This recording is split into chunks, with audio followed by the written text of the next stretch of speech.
Hello दोस्तों, स्वागत है आपका केडी लर्निंग हब पे। जो डीवी चल रहा है जूनियर असिस्टेंट का, उससे रिलेटेड इन्फॉर्मेशन है। जूनियर असिस्टेंट का डीवी था, मेरा हो चुका है डीवी। तो मैं आपको बता रही हूँ कि क्या क्या आपको फिल करना है, कैसे फिल करना है, क्या प्रोसेस है, सब कुछ। ठीक है। तो इस वीडियो में बेसिकली हम बात करेंगे कि जो जितने भी डॉक्यूमेंट्स हैं जिसको हम प्रपत्र बोल रहे हैं, तो प्रपत्रों को कैसे भरना है, ठीक है, और क्या क्या डॉक्यूमेंट्स आपको लेके जाने हैं। ठीक है। कल मेरा डीवी था 11 फरवरी को मॉर्निंग शिफ्ट में। ठीक है। तो वहाँ पे क्या क्या आपको डॉक्यूमेंट्स की नीड है, क्या क्या चीज़ें चाहिए आपको, ये सब मैं आपको बताऊँगी। तो सबसे पहले स्टार्ट करते हैं। जो नेक्स्ट वीडियो होगा ये भी देख लीजिए, उसमें मैं आपको बता दूंगी कि प्रोसेस क्या है, वहाँ पे जाके क्या करना है, क्या मतलब मैं अपना सेल्फ एक्सपीरियंस आपको शेयर करूँगी। सो अभी बात कर लेते हैं डीवी के बारे में। तो देखिए, सबसे पहले आपको ये एडमिट कार्ड मिलेगा। आप मतलब UP SSC की साइट से डाउनलोड करने वाले हो। ठीक है। अभिलेख सत्यापन पत्र। ठीक है। इसमें आपके पद का नाम भी दिया हुआ है। ये junior assistant general recruitment competitive exams 2019। ठीक है। 4 प्रपत्र आपको डाउनलोड करने हैं। Detailed application form, attestation form, index card और details of mark form. 4 form है। ठीक है। ये आपका एडमिट कार्ड है। इसको आपको ले जाना है, ये आपको बाद में वापस कर देंगे, लेकिन जब बायोमेट्रिक होता है, ठीक है, तो बायोमेट्रिक के टाइम पे इसको यूज़ किया जाना है। आपसे यही मांगेंगे एडमिट कार्ड, तो इसको भी ले जाना कंपलसरी है। ठीक है। लेकिन ये अटेस्ट नहीं होगा, ये साथ में जमा नहीं होगा, इसको ये वापस कर देंगे। ठीक है। अब देख लेते हैं कि इसके साथ आपको क्या क्या चाहिए। तो आपको 10th और 12th का सर्टिफिकेट चाहिए और डिग्री मार्कशीट चाहिए। 10th की मार्कशीट और सर्टिफिकेट, 12th की मार्कशीट और सर्टिफिकेट जनरली एक ही में आती है, तो वो आपको चाहिए। ठीक है। ग्रेजुएशन की आप सारे सेमेस्टर की या फिर सारे ईयर की रख लेना, लेकिन उनको फाइनल ईयर की ही चाहिए, बाकी वो निकाल के वापस कर देते हैं। फोटोकॉपी भी और जो ओरिजिनल डॉक्यूमेंट होता है वो भी वो चेक नहीं करते हैं। ठीक है। सिर्फ फाइनल चेक करते हैं, फाइनल ईयर की और जो आपकी डिग्री है उसको चेक करेंगे। ठीक है। सो ये सारे डॉक्यूमेंट्स आपको चाहिए। इसके अलावा CCC चाहिए। CCC का जो डॉक्यूमेंट है, अगर आपने CCC के अलावा कुछ और भी किया है, लेकिन अगर साथ में CCC है तो वो सिर्फ CCC ही लेंगे, उसके अलावा कोई भी कंप्यूटर से रिलेटेड डिग्री आपसे नहीं लेंगे। इसके अलावा अगर आपने PG फिल भी किया है तो भी उसकी फोटोकॉपी या फिर उसके डॉक्यूमेंट आपसे वो चेक करने के लिए नहीं मांगते हैं। ठीक है। तो आपको बस लेके ही जाना है और इन्हीं सब चीज़ों की फोटोकॉपी चाहिए। इसके अलावा निवास, ठीक है, अगर आप रिजर्वेशन ले रहे हो तो आपको निवास देना कंपलसरी है। ठीक है। और साथ ही साथ EWS सर्टिफिकेट या फिर जितने भी आपके सर्टिफिकेट्स होंगे रिलेटेड टू कास्ट, ठीक है, वो आपको चाहिए, SC ST या OBC का। ठीक है। ये सब इसके साथ साथ आपको 2 फोटो भी रखना है, सेल्फ अटेस्टेड 2 फोटो रखने हैं, ये आपसे वो मांगेंगे। ठीक है। और एक फ़ोटो आपको प्रपत्र में चिपकाना है। तो ये पहला पेज था एडमिट कार्ड का। ठीक है। इसके अलावा आपको जो स्व घोषणा पत्र है, ठीक है, सेल्फ डिक्लेरेशन फॉर्म, जो COVID-19 से रिलेटेड है, इसको लेके जाना है। ये बहुत इंपॉर्टेंट है ये पत्र। इसमें आपको क्या क्या फिल करना है, तो यहाँ पे आपका रोल नंबर, जिस दिन आपकी डीवी की डेट है, जैसे मान लो मेरा 11 को था तो 11 को फिल करना है। ठीक है। और यहाँ पे अपना साइन और अपना रजिस्ट्रेशन नंबर लिखना है। ठीक है। बाकी ये सब जो होगा जब आप वहाँ पे जाओगे तो ये आपको वहीं पे फिल करने के लिए देंगे। ठीक है। इसके बाद ये है आपके डिपार्टमेंट की लिस्ट। ठीक है। आपको यहाँ पे रजिस्ट्रेशन नंबर फिल करना है, रोल नंबर फिल करना है, अपना और अपनी डेट ऑफ बर्थ फिल करनी है। ठीक है। उसके बाद इन्होंने ये डिपार्टमेंट्स की लिस्ट दी है, उसको आपको फिल करना है। जैसे कि मान लीजिए आपको फर्स्ट नंबर पे कोई डिपार्टमेंट रखना है। ठीक है। जैसे मान लीजिए आपको फर्स्ट पे राज्य निर्वाचन आयोग रखना है, तो यहाँ पे 1 डालोगे, यहाँ पे फर्स्ट लिखोगे, या फिर 1 भी लिख सकते हो। ठीक है। और ऐसे ही करके आपको पूरा डिटेल फिल करना है। ठीक है ना, जितने जो भी पोस्ट आपको पहले चाहिए उसको आप पहले लिख सकते हो। ठीक है। जो बाद में चाहिए उसको आप बाद में लिख सकते हो। ठीक है। जैसे कि मान लो सेकंड नंबर पे ये चाहिए तो इसका सेकंड 2 लिख सकते हो। ठीक है। थर्ड पे ये चाहिए तो इसको थर्ड 3 लिख सकते हो। ऐसे आपको फिल करना है, अंकों में और शब्दों में। ठीक है। टोटल 27 पोस्ट है जो आप फिल करना है आपको। सो ये 3 चीज़ें हो गई। सबसे पहले admit card, self declaration form, सबसे पहले एडमिट कार्ड, फिर सेल्फ डिक्लेरेशन फॉर्म, और ये है आपकी पोस्ट प्रेफरेंस लिस्ट। ठीक है। ये 3 डॉक्यूमेंट्स आपके हो गए। इसके बाद बात करते हैं, ये है प्रपत्र 1, ये पहला प्रपत्र है जिसको आपको फिल करके लेके जाना है। ठीक है। ये प्रपत्र 1 है। इसमें आपको यहाँ पे अपनी फोटो चिपकानी है, वो सेल्फ अटेस्टेड फोटो होगी। ठीक है। और बाद में उसको ऊपर से भी साइन करना है उस पर डेट के साथ। ठीक है। यहाँ पे आपको विभाग संख्या नहीं फिल करना है, वो वहीं पे फिल करेंगे, उनका काम है, आपको नहीं पता, आप इसे नहीं फिल करोगे। ठीक है। इसके अलावा यहाँ पे आपको फिल करना है पद या सेवा का नाम, मतलब या तो आप जूनियर असिस्टेंट लिख सकते हो, ठीक है, या फिर आप लिख सकते हो कनिष्ठ सहायक, हिंदी और इंग्लिश किसी में भी लिख सकते हो। ठीक है। इसके बाद यहाँ पे एक नाम आपका खुद ही गिवन होगा ऑलरेडी, और हिंदी वाला नाम आपको हिंदी में लिखना होगा। ठीक है। जैसे कि मेरा नाम निधि है तो मैं हिंदी में लिखूंगी इसको। ठीक है। इसके बाद यहाँ पे आपको आपका जो करंट एड्रेस है उसको फिल करना है। ठीक है। अगर करंट एड्रेस और परमानेंट एड्रेस दोनों सेम है तो आप यहाँ पे दोनों फिल कर, मतलब वही फिल करोगे, लेकिन करंट अलग है तो यहाँ पे आपको करंट का लिखना है। ठीक है। यहाँ पे आपको अपना जो परमानेंट एड्रेस है उसके बारे में लिखना है कि उसका विलेज क्या है, विलेज के बाद डिस्ट्रिक्ट लिखना है, और डिस्ट्रिक्ट के बाद स्टेट लिखना है। ये 3 चीज़ें फिल करनी है इस वाले कॉलम में। यहाँ पे आपको डेट ऑफ बर्थ दिया है अंकों में, ऑलरेडी दिया है प्रिंट पे आपके, ठीक है, और शब्दों में आपको फिल करना है, ठीक है। फिर आपको पिता या पति का नाम लिखना है, ठीक है, जो भी हो, पिता का नाम, ठीक है, उसका जन्म स्थान, फिर उसका एड्रेस, ठीक है। और उसके बाद उन्होंने अगर राष्ट्रीयता बदली है तो जनरली यहाँ पे आपका नो ही हो जाएगा, क्योंकि राष्ट्रीयता बदली नहीं है, ठीक है। फिर उसके बाद नेक्स्ट जो कॉलम है 7th वाला, ठीक है, तो इसमें यस करना है, ठीक है, क्योंकि आदिवासी भारतीय नागरिक हैं तो यस। उसके बाद ये आपको फिर इसका कोई ज़रूरत ही नहीं पड़ेगी, ठीक है। इसके बाद अगर आप किसी भी तरह का रिजर्वेशन ले रहे हो तो आपको वहाँ पे यस करना पड़ेगा, ठीक है। अगर आप एज में भी रिलैक्सेशन ले रहे हो तो भी यस करना पड़ेगा, और एज रिलैक्सेशन नहीं ले रहे हो तो नहीं पे क्लिक कर दोगे। फिर आपको अपनी जाति और उपजाति फिल करनी है। इसके बाद अगर अभ्यर्थी विवाहित है तो उससे रिलेटेड अपनी डिटेल देगा, ठीक है। ये तो जनरली नहीं, पहला तो हाँ हो सकता है, लेकिन ये सेकंड वाला तो जनरली लोगों का नहीं ही होगा, ठीक है। उसके बाद अपने मार्क्स के बारे में, ये बहुत इंपॉर्टेंट कॉलम है। यहाँ पे आपको अपने सब्जेक्ट्स लिखने हैं, जैसे मान लो हिंदी, इंग्लिश जो भी है हाई स्कूल में, इंटरमीडिएट में जो भी है, स्नातक में जो भी है। आप अपनी पीजी डिग्री भी फिल कर सकते हो अगर आपके पास है तो, ठीक है, लेकिन उसका आपको डॉक्यूमेंट नहीं लगाना है। और पीजी के बाद यहाँ पे आप अपना CCC डिग्री वाला फिल करोगे, ठीक है। ये चीज़ याद रखना है कि यहाँ पे आप जब लिख रहे हो सब्जेक्ट्स तो CCC वाले में आप इसको CCC और यहाँ पे कंप्यूटर भी लिख देना, ठीक है। उसके बाद ग्रेड लगाओगे तो तुम्हारा हाई स्कूल में जो भी हो, फर्स्ट सेकेंड, ठीक है, वो लगा दो। और जब CCC में आओगे तो उसकी ग्रेडिंग लिखनी है, ABCD जो भी आपको मिला हो। ईयर फिल करना है आपको, सारे परसेंटेज फिल करने हैं, ठीक है। देखो सर्टिफिकेट नंबर याद से देख लो कि हाई स्कूल में सर्टिफिकेट नंबर गिवन होता है, इंटरमीडिएट में भी गिवन है, लेकिन जो ग्रेजुएशन होती है उसमें डिग्री में सर्टिफिकेट नंबर नहीं है। तो मैंने वहाँ पे पूछा था, उन्होंने बताया था कि वहाँ पे आप सीरियल नंबर फिल कर सकते हो, जिसमें भी सर्टिफिकेट नंबर नहीं गिवन है उसमें आप सीरियल नंबर फिल कर सकते हो, जो अपर साइड पर दिया होता है। सेम चीज़ जो आपका CCC है उसमें भी सर्टिफिकेट नंबर नहीं गिवन है, तो उन्होंने सीरियल नंबर फिल करवाया था, ठीक है। तो इन दोनों जगहों पे आप सीरियल नंबर फिल कर सकते हो। बाकी जो ये लास्ट वाला कॉलम है ये आपको नहीं फिल करना है। खेल कूद में अगर आपके पास है तो आप यस करोगे, वरना नहीं कर दोगे।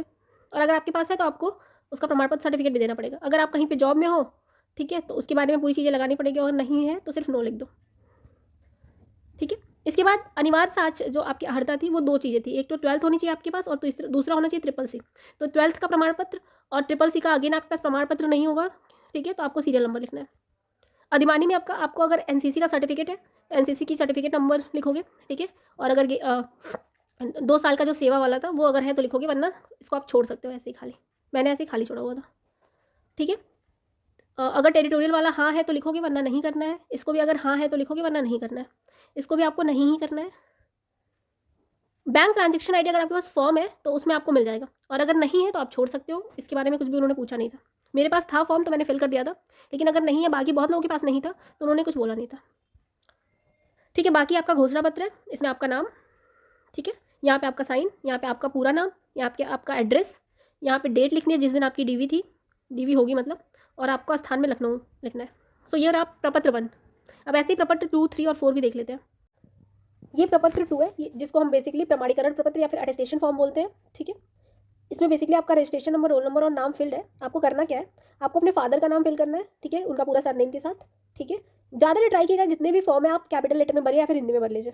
उसके बाद माता का नाम फिल करना है यहाँ पे, ठीक है। फिर पिता की राष्ट्रीयता, जैसे कि पिता और माता की राष्ट्रीयता फिल करनी है। अगर हस्बैंड और वाइफ है तो उसको भी फिल करनी है, अगर नहीं है तो सिर्फ नो लिख देना, ठीक है।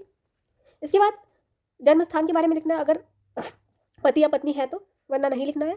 स्थायी निवास लिखना है पूरा अच्छे से, ठीक है। अपना जो भी आपका अगर निवास प्रमाण पत्र में जो भी पूरा पता लिखा हुआ है उसको कंप्लीट डिटेल लिखिए वहाँ पे। अगर माइग्रेशन है तो जनरली नहीं ही होता है, तो यहाँ पे आपको नो करना है, ठीक है।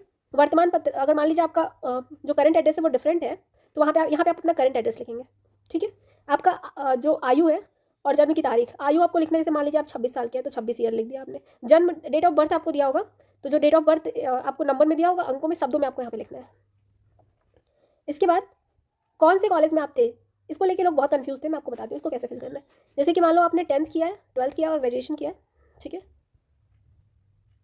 तो 10th जो होगा यहाँ पे आप पहला लिख लो 10th, दूसरा लिख लो 12th और तीसरा लिख लो ग्रेजुएशन, ठीक है। 10th में आपने जिस स्कूल से किया है उस स्कूल का पूरा नाम, 12th जिस स्कूल से किया उस स्कूल का पूरा नाम, और ग्रेजुएशन जिससे किया है उसका पूरा नाम, ठीक है। नाम विद एड्रेस जो भी आपके जनरली जो आपकी प्रमाण पत्र पे लिखा होता है ना, वही प्रॉपर डाल दो बस, ठीक है। प्रवेश का दिनांक और छोड़ने का दिनांक किसी को भी याद नहीं रहता है, तो यहाँ पे आप डाल सकते हो। जैसे मान लो आपने जुलाई में, ठीक है, सॉरी एक सेकेंड, मान लो यहाँ पे आपने जुलाई में स्टार्ट किया था पढ़ना, ठीक है। तो जुलाई 2010 में आपने 10th में एडमिशन लिया था, तो जुलाई 2010 लिख दो। फिर आप 10th वहाँ से पास, सॉरी 2009 में अगर आपने एडमिशन लिया था 9th के लिए, ठीक है। तो जो मैंने, जैसे कि मैंने अपना लिखा है जुलाई 2009 में मैंने एडमिशन लिया था और 2010 में मैं छोड़ दी थी। कब? मई में। ठीक है, तो ऐसे आप फिल कर सकते हो। यहाँ पे मैंने मई 2010 लिखा था। एक्यूरेट नहीं लिखना है आपको, बस आसपास का लिखना। ठीक है, उसके बाद 12th की बात करें तो मैं जुलाई 2010 में मैंने 11th में एडमिशन लिया, तो मैंने जुलाई 2010 लिखा है यहाँ पे। और छोड़ने के लिए लिखा है मैंने मई 2012। ठीक है, फिर ग्रेजुएशन की बात करें तो मैंने जुलाई 2012 में ग्रेजुएशन स्टार्ट किया था, तो 2012 लिखा है। और छोड़ने के लिए मैंने मई 2015 लिखा है। तो सी आपको ऐसे डिटेल्स फिल करनी है। नेक्स्ट चलते हैं। अगर आपने किसी जगह पे, अगर आप जॉब में हो तो उसकी डिटेलिंग फिल करनी है, नहीं हो तो सिंपली नो लिख दो। ठीक है, ये बेसिकली नहीं ही होता है। ठीक है, किसी न्यायालय द्वारा डिबार्ट किए गए या नहीं, तो यहाँ पे सिंपली नो लिख दो आप। ठीक है, इसमें भी आपको नो ही लिखना है। ठीक है, अगर किसी का ऐसा होगा तो वो अपनी डिटेल भरेगा, वरना जनरली नो ही लिखना होता है। ठीक है, फिर आपकी ये घोषणा पत्र है, सेम एज डेट, प्लेस, अपना साइन, अपना पूरा नाम और अपना एड्रेस। ठीक है, तो ये रहा प्रपत्र 2। ये आपका प्रपत्र 3। ठीक है, जो इंडेक्स कार्ड है, इसमें अपना नाम पहले हिंदी में लिखना है, इंग्लिश में ऑलरेडी लिखा हुआ होगा। पिता या पति का नाम लिखना है, अगर मैरिड गर्ल है तो पति का नाम लिखेगी। ठीक है, और वरना फादर का नाम लिखना है। जन्म स्थान आपको अंकों में दिया होगा, जन्म तिथि शब्दों में फिल करना है। आपका परमानेंट एड्रेस, करंट एड्रेस। ठीक है, अगर दोनों सेम है तो लिख सकते हो सेम एज, अगर दोनों सेम है तो आप लिख सकते हो सेम एज अब। ठीक है, और अगर सेम नहीं है तो आप अलग अलग लिखोगे। फिर जिसके लिए आप आवेदन कर रहे हो, अगेन यहाँ पे कनिष्ठ सहायक या फिर जूनियर असिस्टेंट लिखोगे। 2019 भी डाल देना। ठीक है, और अगर आप सैनिक इन सब से रिलेटेड हो तो आपको अपना जाति और उपजाति फिल करना है। ठीक है, वरना नहीं करना है। ठीक है, परीक्षाएं आपने कौन कौन सी उत्तीर्ण करी हैं, तो वही आपका हाई स्कूल, इंटर, ग्रेजुएशन और ट्रिपल सी लिखोगे। ठीक है, सब्जेक्ट्स साथ में लिखने हैं आपको। अनुक्रमांक मतलब रोल नंबर लिखना है, ईयर लिखना है आपका, किस ईयर में आप पास हुए थे, और आपका परसेंटेज वो लिखना है, आपका डिवीजन फर्स्ट था, सेकंड था, जैसे कि ट्रिपल सी में जो भी आपकी ग्रेड होगी वो लिखनी होगी। फिर यहाँ पे आप देखोगे, अगर आपकी अगेन किसी जॉब में हो तो उसके बारे में फिल करना है, वरना नो लिख दोगे। ठीक है, ये पूरा इंडेक्स फॉर्म हो गया। ये चौथा और अंतिम प्रपत्र है जो आपको फिल करना है, प्रपत्र 4। ठीक है, इसमें बेसिकली आपके जितने भी मार्क्स के उसकी पूरी डिटेलिंग लिखनी है। ठीक है, तो देख लीजिए, जैसे कि आपको सबसे पहले क्या करना है, जैसे आपने हिंदी लिखा, अंग्रेजी और गणित तो दिया हुआ है। इसके अलावा आपके हाई स्कूल में जो जो सब्जेक्ट्स थे, जैसे कि मान लीजिए साइंस होगा, ठीक है, सोशल साइंस होगा और ड्राइंग होगी, जो भी आपकी जो भी सब्जेक्ट्स हो, तो उसका यहाँ पे आपने कितने नंबर मिले, जैसे मान लो 83 मिला है। ठीक है, और कितने में से मिला है, तो 100 में से मिला है। मान लो 24, जो भी जितना भी मिला है, 54 मिला है। ठीक है, ऐसे आप पूरा फिल करके 6 वो फिल कर दोगे यहाँ पे। ठीक है, इसके बाद इन 6 को फिल करने के बाद उसी के नीचे आप देखोगे, ठीक है, तो उसका योग लिखना है, मतलब आपके जितने मार्क्स आए थे कंप्लीटली हाई स्कूल में, और टोटल जैसे मान लो 600 नंबर का था और कितने नंबर आए थे, जो भी आए थे। उसके बाद आपका कि परसेंटेज क्या होगा, फर्स्ट है, सेकंड है, जो भी है वो आप यहाँ पे फिल करोगे। तो ये 2 कॉलम हाई स्कूल का हो जाएगा फिल। ठीक है, इसके बाद यहाँ से स्टार्ट होता है इंटरमीडिएट। तो इंटरमीडिएट में आपको करना क्या है, यहाँ तक तो छोड़ ही दो। यहाँ तक मैं आपको हिंदी, अगर इंटरमीडिएट में जो जो सब्जेक्ट्स आपके थे, जैसे मान लो हिंदी था तो हिंदी के लिए फिल करो, अंग्रेजी था तो फिल करो, मैथ्स था तो मैथ्स के लिए फिल कर दो, नंबर जो भी आपके नंबर थे। ठीक है, उसके बाद मान लो आपने कोई और सब्जेक्ट लिया था, फिजिक्स केमिस्ट्री, तो यहाँ पे आप लिख सकते हो फिजिक्स, यहाँ पे लिख दो केमिस्ट्री, और उसके मार्क्स यहाँ पे फिल कर दो इंटरमीडिएट के लिए। ठीक है, और हाई स्कूल में नहीं था तो हाई स्कूल में कुछ भी नहीं करना आपको। और यहाँ पे आपके प्राप्त पूर्णांक कितने नंबर के क्वेश्चन थे, और अगेन इसके नीचे जाके आपको योग लिखना है कि 12th में आपके कितने मार्क्स थे। ठीक है, कितने नंबर का था और डिवीजन आपकी क्या थी। ठीक है, सो हाई स्कूल हो गया, इंटर हो गया। फिर आपको ग्रेजुएशन देखना है, तो मान लो आपका ग्रेजुएशन साइंस है, किसी भी सब्जेक्ट से हो, मान लो आपका ग्रेजुएशन साइंस है। ठीक है, तो आपने मान लो यहाँ तक फिल कर लिया है, तो यहाँ पे डाल दो बीएससी, आपने जो भी किया, बीएससी किया, बीए किया, वो वाला कॉलम छोड़ दो, पूरी कॉलम छोड़ दो। उसके बाद क्या करना है कि बीएससी में आपके जो जो मार्क्स थे, जो जो सब्जेक्ट्स थे, जैसे मान लो आपको अब सब्जेक्ट लिखोगे तो बहुत टाइम लगेगा, तो आप लिखो फर्स्ट ईयर, फिर लिखो सेकेंड ईयर, फिर लिखो थर्ड ईयर। ठीक है, और उसको पूरा, उसके नंबर फर्स्ट ईयर में कितने मार्क्स थे, टोटल कितने थे, कितने मार्क्स आपको मिले और टोटल कितने थे, ऐसे आपको फिल करते जाना है। ठीक है, मैं इसको एक फिल करा हुआ अपना दिखाती हूँ। सो ये है एक मैंने रफली बना के दिखाया है आपको। ये देखो, हिंदी के जैसे कि मैंने हाई स्कूल में जो भी हिंदी के मार्क्स थे, हिंदी के, इंग्लिश के, मैथ्स के, साइंस के, ड्राइंग के और सोशल साइंस के, ये पूरे हाई स्कूल के, इसका टोटल मैंने कर लिया है और जितने नंबर आए थे और जो डिवीज़न थी। सेम चीज़ मैंने इंटर के साथ किया है, तो हिंदी और अंग्रेजी तो पहले ही लिखा हुआ है, तो उसके मार्क्स मैंने वहाँ पे लिखे हैं। बाद में मेरे जो भी सब्जेक्ट्स थे उस सब्जेक्ट्स का नाम लिख के उसके मार्क्स लिखे हुए हैं उसके आपके, और ये इंटर के टोटल नंबर और जितने नंबर का पेपर था उसमें लिखा हुआ है। सेम चीज़ ग्रेजुएशन के लिए किया है, तो ग्रेजुएशन में मैंने डाल दिया कि मैंने बीएससी किया हुआ है, उस लाइन को मैंने प्रॉपर छोड़ दिया है। उसके बाद मैंने फर्स्ट ईयर डाला है, फर्स्ट ईयर में टोटल कितने नंबर थे वो, सेकेंड ईयर में कितने नंबर थे और थर्ड ईयर में कितने नंबर थे। ठीक है, और फिर वहाँ पे कितने टोटल आए और कितने मार्क्स का पेपर था। ठीक है, ये पूरा करके ऐसे इसको कम्प्लीटली फिल करना है। ग्रेजुएशन के बाद अगर आपका पोस्ट ग्रेजुएशन पे आपको डालना है तो डाल सकते हो, पर कोई मतलब नहीं है ज़्यादा। फिर यहाँ पे आप अपना साइन करोगे। ठीक है, सो ये तो हो गया आपको सारे फॉर्म कैसे फिल करने। ठीक ठीक है। अगर आपको फॉर्म से रिलेटेड कोई भी डाउट हो तो आप कमेंट करके पूछ सकते हो, ठीक है।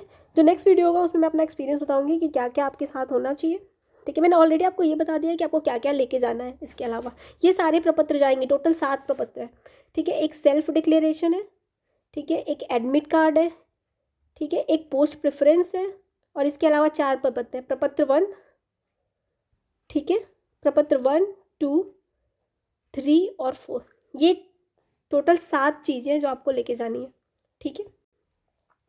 और इसके अलावा आपके जितने भी डॉक्यूमेंट्स हैं, 10th 12th डिग्री, CCC, ठीक है, निवास, आपका जाति से रिलेटेड कुछ है तो वो भी लेके जाना है। सो चलिए इस वीडियो को यहीं पे एंड करते हैं। नेक्स्ट वीडियो में हम आपको बताएंगे क्या क्या प्रोसेस है वहाँ पे जाने के बाद। धन्यवाद।